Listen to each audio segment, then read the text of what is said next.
y sabía, evidentemente, y es lo que dice Danilo, que este era un problema que se estaba magnificando. Un hombre con todas las informaciones, ya de alguna manera es cierto que habían producido reuniones, gestiones propias de los organismos especializados de la época, donde Trujillo había sometido a consulta este tema y de alguna manera se había ventilado cuál era la posible solución dentro del marco jurídico internacional a una situación que estaba cobrando ribetes, digamos, de magnitudes, digamos, insospechadas en cierto modo para la época. Ese momento que se dice de arrebato no fue más tal vez que la manifestación ya histriónica de una solución muy bien planificada, que como dice Danilo, no fue creación en cierto modo como idea, ya fuese el blanqueamiento de la raza, ya la tesis de la inmigración. Yo tengo unos trabajos de Francisco J. Peinado de 1923 y trabajos anteriores donde se habla precisamente del tema de cómo hay que imprimirle a la configuración racial dominicana una nueva orientación, bajo el entendido, evidentemente, del prejuicio hacia la raza, porque otra cosa que se olvida, y yo creo que Danilo, y con eso termino este segmento, que también, y eso sí habría que analizarlo, ¿murieron haitianos solamente en la matanza? ¿Eran haitianos nada más? O decir, y no murieron dominicanos porque el color de tez oscura, en esa varaunda de confusión, no fueron confundidos con haitianos. Es decir, pero ya yo he entrado otra arista de la cuestión en el análisis. Que vamos a verla o a continuarla en el próximo segmento. Bueno, parte final de nuestro programa sobre este tema siempre apasionante y sobre el libro de Danilo Climent, 1937, A Cuchillos Largos en el Caribe. Hay algunas, Danilo hace un rato esbozaba un poco algunas ideas sobre, bueno, hablaba del presidente haitiano en aquella ocasión, su actitud cínica frente a lo que era un problema para el gobierno dominicano. Para la sociedad dominicana. Para la sociedad dominicana en aquel momento.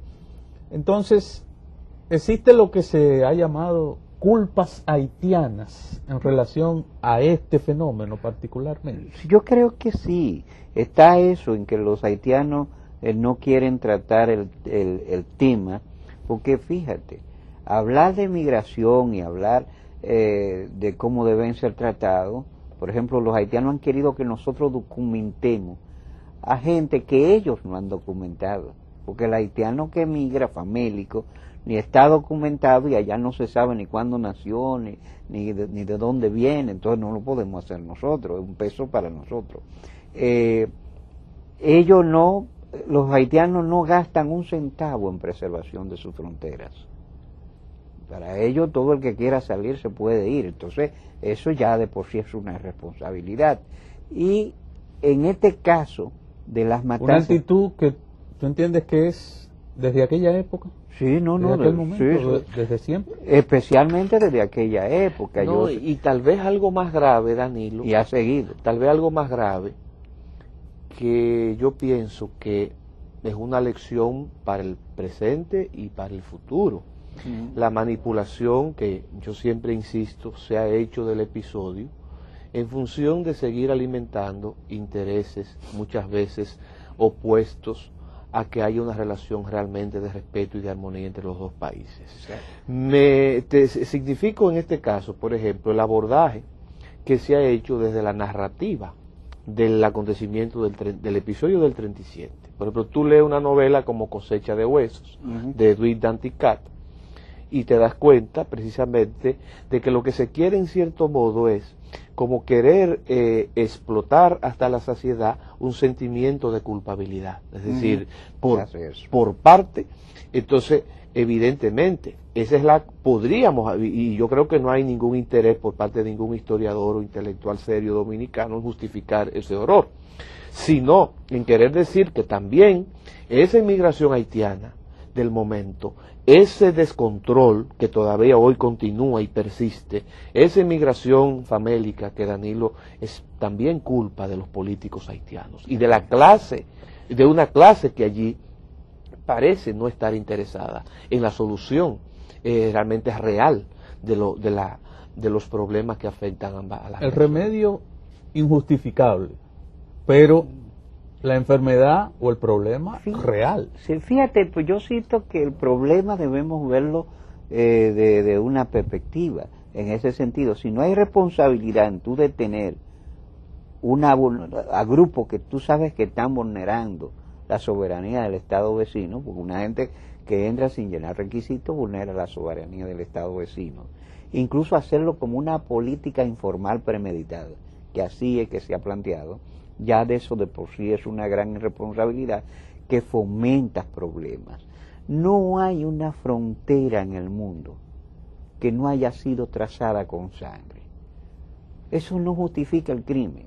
Incluso en el planteo que yo abordo, que ahorita hablábamos del número de muertos, el genocidio, el crimen, no está explicado en las dimensiones del número, sino por la naturaleza de la destrucción. No, y la sevicia, la crueldad, exacto, y la forma premeditada, alevosa y digamos cruel con que se perpetra. Exacto, entonces no es el número lo que importa, es el hecho. Entonces nosotros debemos tratar este tema con mucho realismo, incluso verlo en sus connotaciones importantes, porque si Trujillo lo usó en un momento para exaltar el nacionalismo, porque a Trujillo eso le sirvió en un momento para exaltar nacionalismo, para decir que él había salvado la patria de una oleada, todas esas cosas. Si eso sucedió y nosotros vemos, por ejemplo, nosotros somos un caso de frontera insular. Así es. Que incluso hemos tenido poco conflicto, porque si tú ves, Chipre tuvo un conflicto sangriento, Timor, que es una islita mucho más pequeña, con una frontera insular, un conflicto sangriento terrible, despiadado. Entonces, la posibilidad incluso, que lo ha planteado en este momento Pelegrín Castillo, del surgimiento de una minoría binacional, es un factor de conflicto de dimensiones que tú no puedes calcular. Entonces, vamos a leer estas lecciones del pasado, vamos a aplicar las enseñanzas. Yo insisto en el libro, la visión de filosofía histórica que asumían los romanos cuando plantearon el culto al dios Janus, que era un dios con dos caras. Así es. Porque una cara puesta al pasado, pero una al presente futuro. Entonces nosotros debemos evaluar este suceso en su perspectiva. Y sobre todo la historia, que siempre permite sacar lecciones de provecho para el presente y el futuro. Cómo se está manejando. Yo tengo, y eso lo he expresado, Danilo lo sabe, y con eso vamos terminando, pienso yo, por el tiempo, una gran preocupación sobre cómo se maneja la enseñanza de la historia dominico-haitiana, de un lado y de otro. Porque precisamente, como decía al principio, ¿verdad?, hilando al futuro, la enseñanza responsable y el análisis responsable de estos hechos es lo que nos va a ayudar a construir una relación de armonía y de respeto, donde estas cosas jamás vuelvan a repetirse, pero no bajo el supuesto de la irresponsabilidad, sobre todo de la clase gobernante, ¿no?, y la clase política. Bueno, como ocurre casi siempre que los temas son buenos, al final se pone muchísimo mejor y entonces el tiempo nos presiona. Pero bueno, interesante estos argumentos, tanto de Danilo Climent como autor de este libro, y al que invitamos a ustedes también a que lo lean para que puedan tener la visión que está allí planteada y que efectivamente podamos enriquecer nuestro análisis y nuestras conclusiones sobre este fenómeno en el país.